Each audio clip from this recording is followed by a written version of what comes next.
असांजो पग जे मामले सां असांजो को तालुक़ु कोन्हे। पग उन्हनि जी पंहिंजी बिरादरी जी आहे, महर बिरादरी जी आहे। उन्हनि जो पाण में ज़ाती उन्हनि जो मामिलो आहे। असांजो शर बिरादरी सां जो उन जी पग सां को बि तालुक़ु न आहे। बाक़ी असांजो हिकिड़ो सियासी लोकल सतह ते असांजो बिल्कुलु महर ग्रुप सां जो असां सरदार अली गौहर ख़ान सां असांजो हिकिड़ो सियासी अतहाद आहे।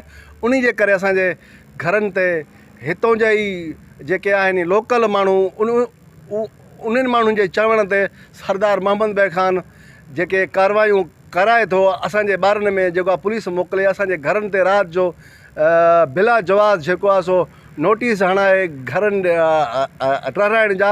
अगरि इनक्रोचमेंट जो मसइलो आहे त इनक्रोचमेंट जेकॾहिं असां ते आहे त असां उहा उन खे असां पहिरीं ॻाल्हि त मुंहिंजो घरु इनक्रोचमेंट में आहे बि कोन। मूंखे हुननि 10 दफ़ा नोटिस पहिरियों बि अहिड़ा जेको आहे जेका ॾेई चुका आहिनि। पर जेकॾहिं इनक्रोचमेंट जो मसइलो आहे त सॼी ॾेरकी सां अची करे कनि।